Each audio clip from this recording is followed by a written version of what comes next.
Bosku, itu ada apaan ya? Kok terpantau ada kerumunan massa? Pada mau ngapain sih? Atau jangan-jangan ada kejadian mengejutkan? Oh, ternyata ini nih yang pada bikin tegang. Antrian panjang demi sepiring iga panggang. Wah, dijamin auto kenyang. Pantesan aja rame, lawang ini iga panggang kesayangan para pesohor. Mulai dari promotor musik Adri Subono, pasangan Anang dan Ashanty, artis cantik Kimberly, Gubernur Jawa Barat Kang Ridwan Kamil, sampai sederet influencer dan food vlogger.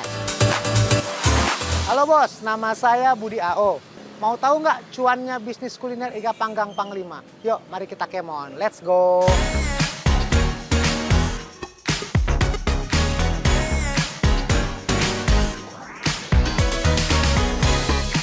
Pak Budi ini adalah seorang pekerja keras, bahkan sejak ia masih sekolah di negeri kanguru Australia. Kerja part-time jadi cleaning service di restoran pun dilakoninya, demi nambah pengalaman kerja dan uang jajan pastinya. No malu, no gengsi bos. Bonusnya, ia dapat relasi chef keren yang mengajaknya adu masak. Hihi. Emang dasarnya Pak Budi hobinya ngulik dapur, jadi challenge tadi langsung ia sikat bos. Saya kerja di restoran di sana jadi tukang cuci piring lah gitu. Akhirnya si chefnya ini nanya saya bisa masak apa enggak. Akhirnya ketika dia merasakan itu dia bilang wah boleh nih gitu. Saya sempat kerja ya di perkantoran cuman kok ini saya kok nggak sesuai dengan jiwa saya gitu. Akhirnya saya coba-coba pada 2004 di halaman rumah di Panglima Polim. Wih, kalau chef aja bilang masakan Pak Budi maknyus, jadi ya udahlah ya. Emang dijamin rasanya nendang.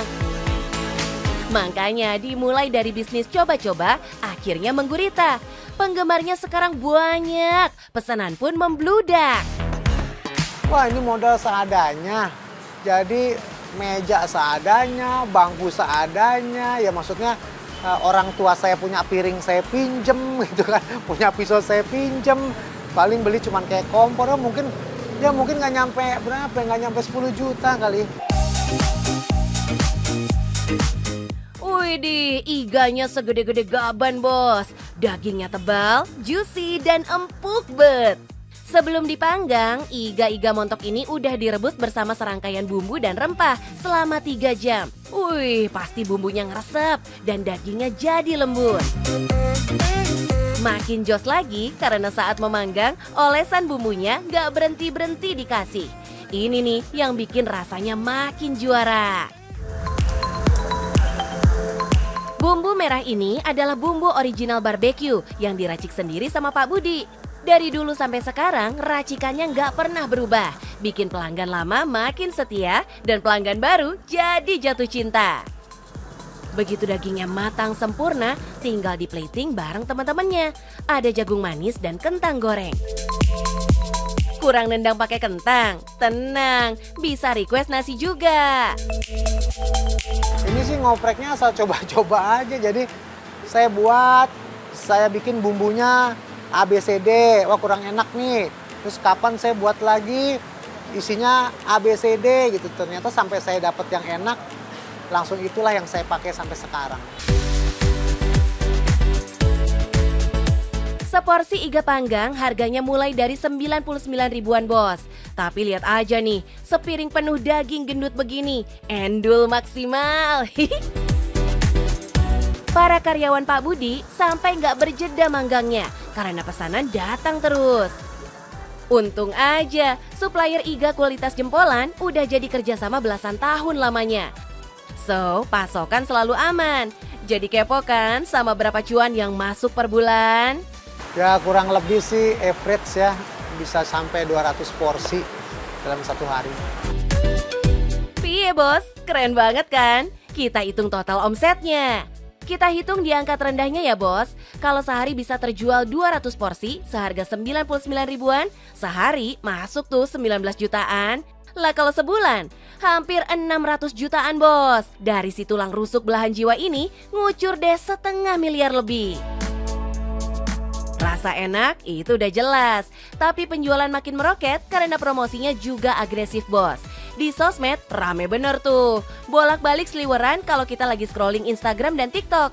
Para influencer dan artis yang pada ketagihan makin bikin tempat ini bejubelan saking ramenya. Eits, tapi jangan bayangin cuan miliaran doang bos. Membesarkan dan menjalankan bisnis dari kecil sampai segini gede selama 19 tahun tuh gak gampang. Ada masanya Pak Budi babak belur juga. Saya udah cukup ngalamin semua hal ya, sampai karyawan dibajak orang segala macam. Jadi udah ngalamin semua lah. Tapi alhamdulillah Tiga Panggang Panglima ini tetap ada sampai sekarang ya.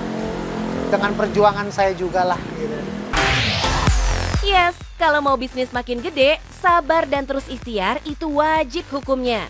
No males, no putus asa. Terus satu lagi, sejahterakan karyawan Anda bos, biar mereka happy kerjanya. Akhirnya semuanya jadi positif auranya. Kayak Pak Budi nih, yang tiap bulan selalu bagi-bagi bonus. Mereka bonusnya gede.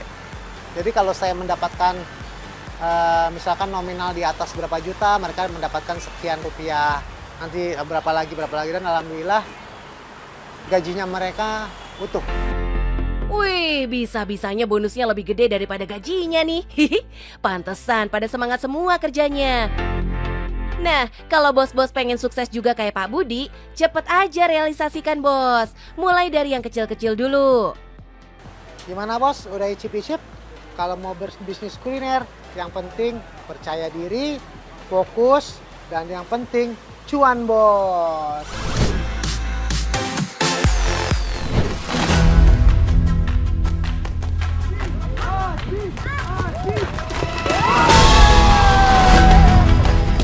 Widih, keren banget nih. Siapa ya itu bos?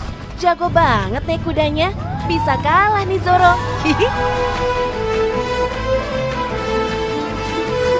Nah, kenalin nih bos, Kang Acim. Yang walaupun terlahir istimewa, tapi sangat gemar menunggang kuda sesuai anjuran Rasulullah.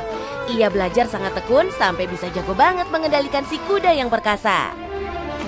Acim aja bisa, kalian juga pasti bisa. Nah, Kang Acim ini adalah salah satu pegawai andalan di All Stable. Tempat wisata berkuda dan olahraga sunnah lainnya seluas 2 hektar di Bandung yang buka 2020 lalu. Selamat datang bos di Stable Alphard yang artinya kemenangan. Wisata berkuda yang sesuai dengan sunnah Rasulullah. Mau tahu seperti apa? Tunggu kelanjutannya di Cuan Bos.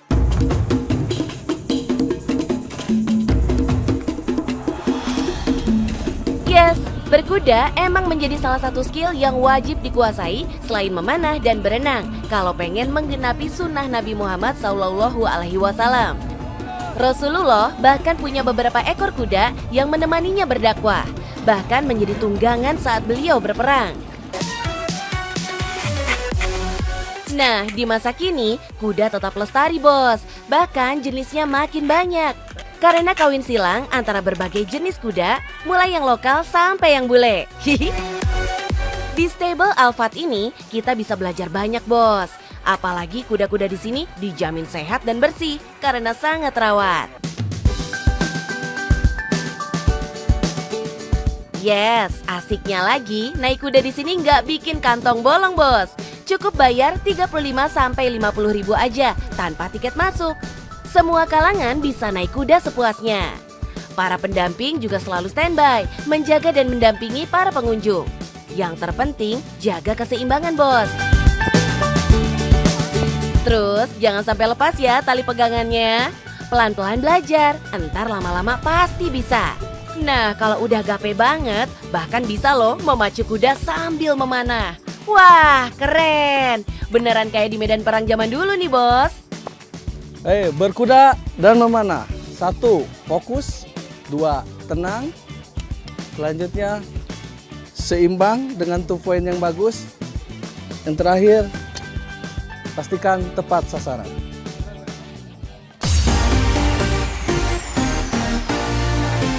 Itu dah kunci utama bisa sukses dan jagoan memanah dan berkuda. Memanah ini juga masuk dalam olahraga sunnah yang dianjurkan Nabi. Makin awal belajarnya sejak usia muda, bakal makin bagus hasilnya. Nih, buat para pemula yang pengen belajar battle archery. Tenang, semuanya dijamin aman. Anak panahnya gak bakal melukai siapapun. Dan sang pelatih selalu setia mengawal. Cicil aja dulu, belajar dengan panahan ringan. Seharga mulai dari 35 ribuan aja. Jangan tegang bos, kalau mau memanah kudu rileks. Lemaskan jari jemari saat melepaskan anak panah dari busurnya. Sekali dua kali gagal, biasalah itu. Jangan patah semangat. Latihan rutin aja terus. Sekalian ambil paket kursus di sini bos. Terbuka buat siapa aja ya. Apalagi tempat wisata ini dikelola di bawah manajemen Masjid Darul Aulia.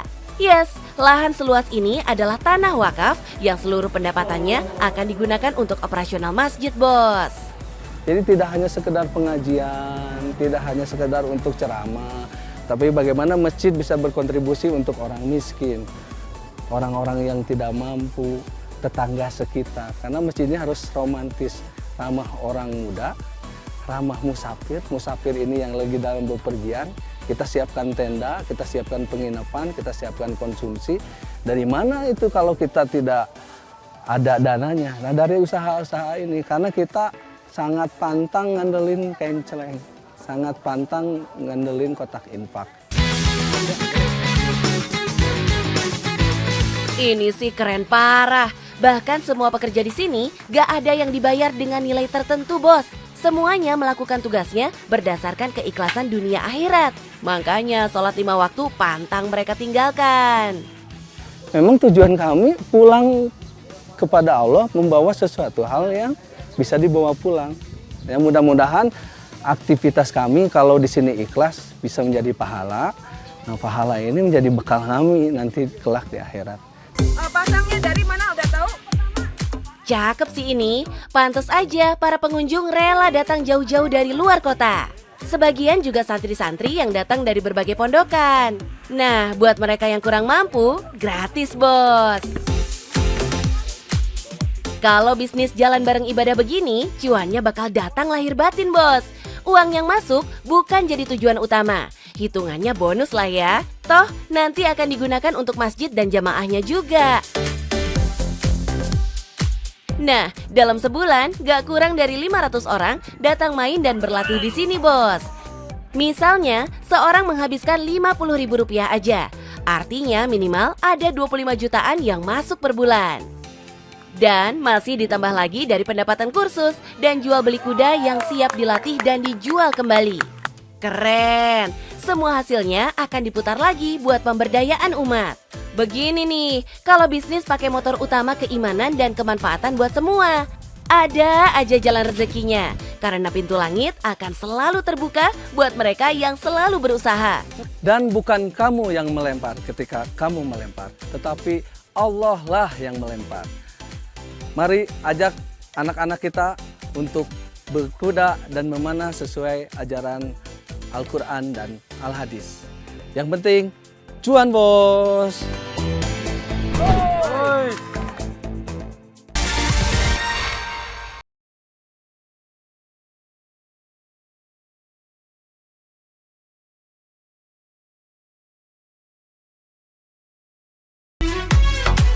Bosku, gimana?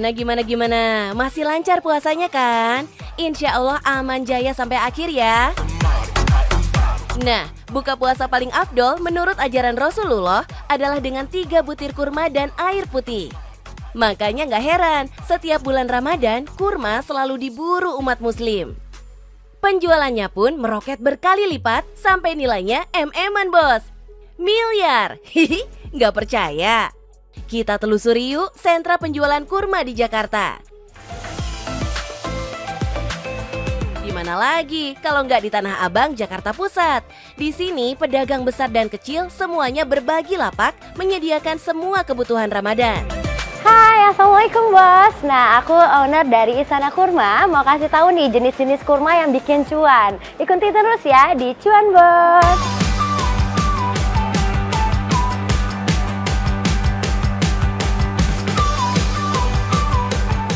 Nah, Mbak Dea ini adalah putri kesayangan Pak Andi yang mendirikan Istana Kurma ini, bos. Padahal dulunya Pak Andi cuma ikut-ikutan teman jualan sajadah. Ia pun merasakan tuh merintis bisnis dari lapak pinggiran jalan. Tapi sekarang udah berkembang jadi segede dan selengkap ini. Emang bisnis kurma dan kawan-kawannya ini gak ada matinya, bos. Tiap hari tuh ada aja orang yang butuh ngeborong aneka kebutuhan dan buah tangan khas Arab Saudi.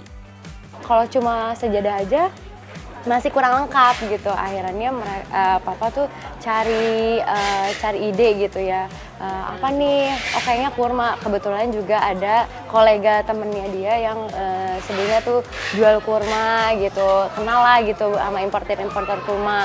Akhirnya papa memberanikan diri untuk menjadi grosir besar gitu seperti ya sekarang ini.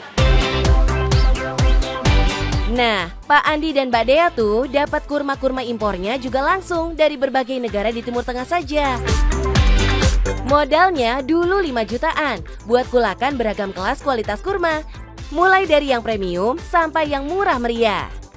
Kayak yang ini nih, kurma ajwa, salah satu yang paling the best. Manfaat dan khasiatnya jempolan, mulai dari mengatasi masalah pencernaan dan mengatasi berbagai penyakit, seperti gangguan jantung dan bahkan diabetes.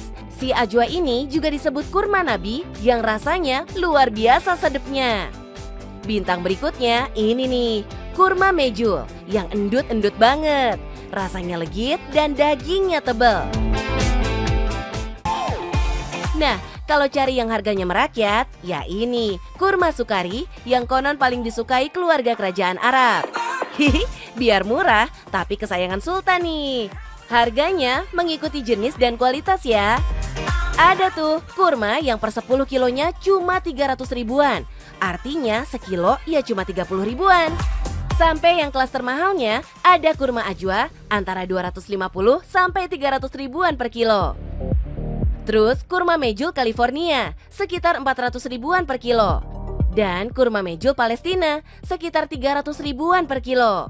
Kalau mau ringkes dan higienis, ada juga yang udah kemasan begini, bos. Terus, si kurma juga nggak sendirian, temennya banyak. Hihi. Nih, mulai kacang Arab, coklat, kismis, sajadah, parfum, lipstik, madu, pacar kuku, sampai boneka onta juga ada di mari. Hihihi.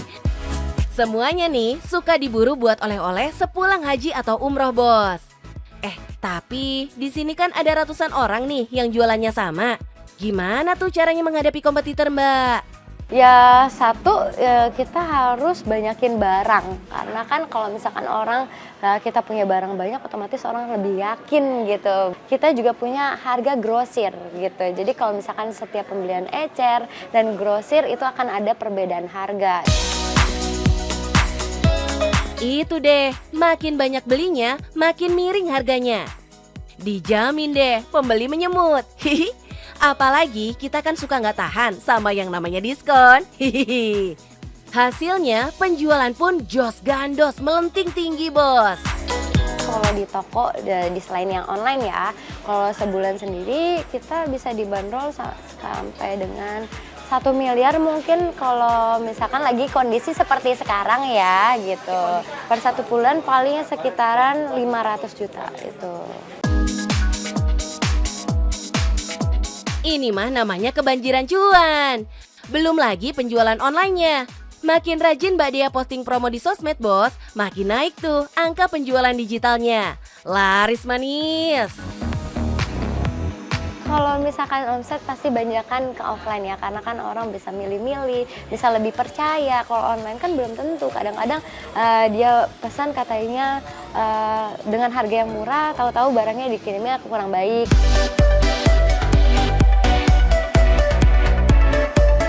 Nah, tetangga kiri kanan Istana Kurma juga banyak yang jualan level eceran di pinggir jalan, bos. Misalnya Bang Mukti nih, yang pilihan kurmanya gak kalah kualitasnya. Tapi harganya agak selisih nih, bos. Lumayan kan? Hihi. Kalau Azwa ada yang 250 paling murah kalau sekarang. Ada yang 280, ada yang 300. Yang 300 itu yang kastel dia, yang kastel yang pada besar-besar, paling mahal. Walaupun kelasnya pedagang kaki 5, tapi cuannya bintang 5 bos. Sebulan bisa tuh masuk 100-an juta. Gak percaya? Nih kita tanya langsung ya. Kalau sebulan semuanya totalnya lebih dari 100 lah insya Allah. Tergantung itunya pengeluarannya gimana, yang belinya gitu.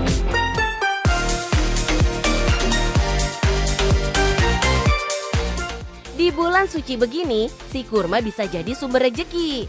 Tentunya buat orang-orang yang jeli dan tajam endusan dagangnya. Kayak Pak Andi Rizal dan Bang Mukti ini, sama-sama pengusaha di ladang yang berbeda. Kalau pengen sukses panen cuan kayak mereka, ya udah atuh cepet gulakan Gih. Kita kan udah bocorin nih level grosir sampai ecerannya. Bos-bos tinggal follow up aja. Hihi, cus bos. Nah, aku mau kasih tips nih buat kalian yang mau mulai berbisnis oleh-oleh haji dan umroh. Yang paling penting adalah kualitasnya baik dan juga harganya mampu bersaing. Dan yang ketiga, produknya variatif. Nah, yang penting adalah cuan bos.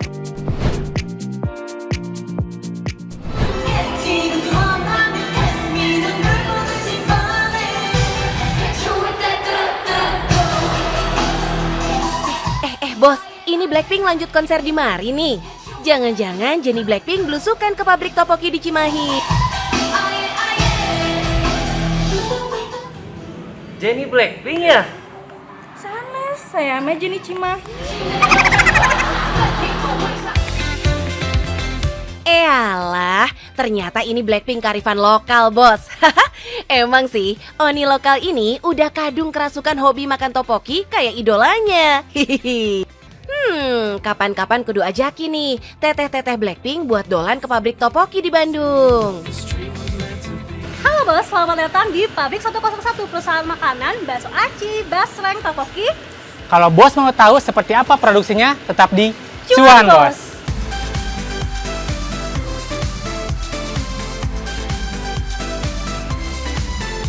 Oh, ternyata nggak cuma topoki, bos. Ada basreng dan bakso aci segala. Tapi lokasi pabriknya terpisah. Mantap Akang Teteh. Kalau di sini mah fokusnya ke produksi topoki. Lihat tuh, bahan-bahannya mulai dicampurin. Tepung, aneka bumbu, dan air diaduk jadi satu. Kalau udah jadi adonan dengan kekentalan yang pas, tinggal masukin deh ke mesin pencetak yang tugasnya memipihkan adonan. Keluarnya tuh panjang begini, bos. Nah, Kang Deva bilang topoki mereka ini lebih kenyal dibanding toko sebelah, bos. Oke bos, jadi teok ini kita siapkan dengan tim R&D butuh waktu yang cukup lama. Tepatnya 1 bulan.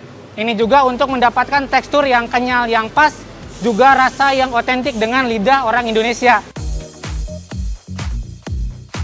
Yes, nggak akan sempurna topoki kalau nggak disajikan bareng kuah bumbu merah alias gochujangnya nih. Resepnya nih udah dicocokin sama lidah kita-kita, bos. Jadi pasti enak pisan. Pantas aja penggemarnya banyak. Tiap hari bertonton hasil produksi pabriknya Kang Deva ini dikirim ke Kalimantan, Sumatera, dan Sulawesi. Ngirimnya polosan, bos, tanpa merek. Istilahnya pabrik maklon. Nah, entar para pedagang tangan keduanya yang bebas kasih nama masing-masing. Kang Deva tinggal produksi sesuai request mereka. Gitu. Kita juga punya outlet-outlet yang kita masuki tuh di sana gitu. Jadi nggak takut untuk kalau misalnya gagal di yang orang-orang datang ke kita juga ada siasat lain lah gitu Kak.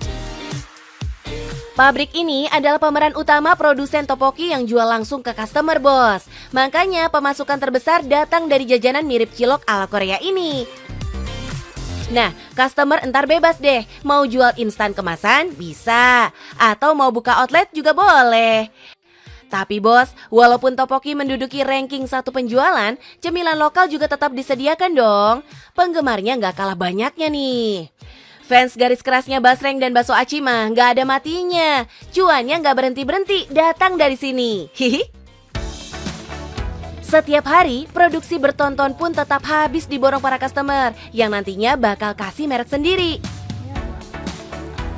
Di sini nih, bakso-bakso mulai dipotong, digoreng, dan dibumbui. Semuanya dilakukan pakai mesin ya, jadi emang satset banget.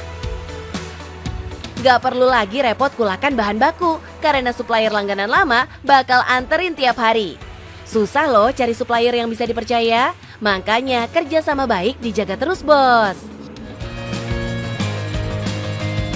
Dulu, Kang Deva dan Teh Aji memulai bisnis dengan jualan aneka olahan durian, bos. Tapi ternyata hasilnya nggak memuaskan.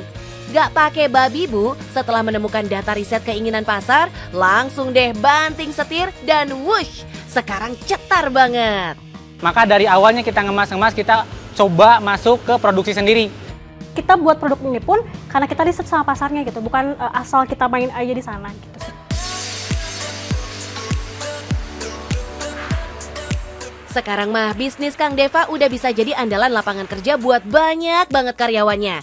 Karena omsetnya juga cakep pisan, bos. Kalau untuk omset sih kurang lebih di atas 200 juta sih, Kak. Nah, biar rezeki dunia akhirat makin lancar, nggak boleh tuh seluruh karyawan telat ibadah. Tiap hari selalu disempatkan sholat bareng. Terus sebagian pendapatan juga didonasikan, karena sedekahlah pembuka pintu rezeki yang paling mujarab.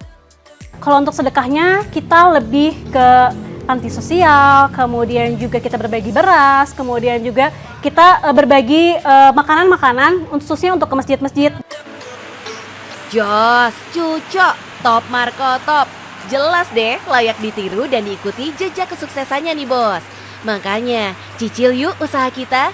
Kulakan dulu deh pertama, tinggal kontak Kang Deva aja. Terus mulai deh buka bisnis, biar kita bisa cuan sama-sama, bos.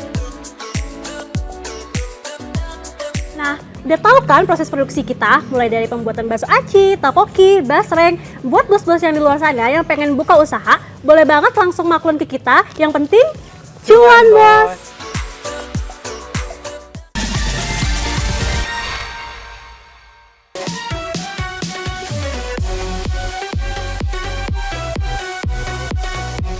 Bos, nggak cuma fashion loh yang ada trennya, perilaku konsumen juga. Hihi, apalagi pas Ramadan begini. Ada hasil risetnya YouGov nih, yang menemukan tren konsumen yang bisa kita pakai buat memaksimalkan bisnis kita.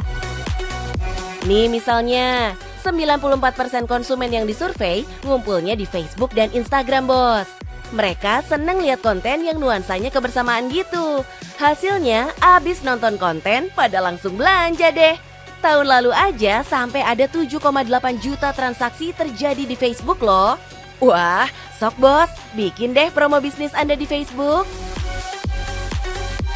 Nah, setengah responden udah siap-siap paling telat 10 hari jelang puasa dan lebaran, bos. Dengan ragam belanjaan yang lebih banyak dibanding sebelum puasa. Hihi, jadi banyak peluang nih di bisnis yang unik-unik. Makanan dan pakaian tetap ya jadi kategori yang paling dicari. Terus, paket liburan juga naik tingkat penjualannya. Selain itu, jelas barang-barang buat ibadah melonjak penjualannya. Nah, buat bos-bos yang suka bikin konten, cus, bikin video dan podcast yang lagi digandrungi pasar. Hampir separuh penduduk Indonesia nyari produk yang ada video kontennya. Terus setengahnya langsung pada beli loh. Keren banget kan kekuatan konten ini? Terus, apa aja dong konten yang dicari orang? Pertama, konten tentang komunitas dan kebersamaan. Terus, konten hiburan juga inspirasi. Ini nih yang mujarab banget naikin penjualan, bos. Karena 1 dari orang Indonesia bakal beli kalau sebuah produk dibahas dalam konten. Cus, bos. Makin kita kenal perilaku calon pembeli kita, makin tinggi pula kemungkinan bisnis kita bakal naik penjualannya. Yang penting usaha dan cuan, bos. Takut Dosa setiap Sabtu dan Minggu selama Ramadan di Trans 7.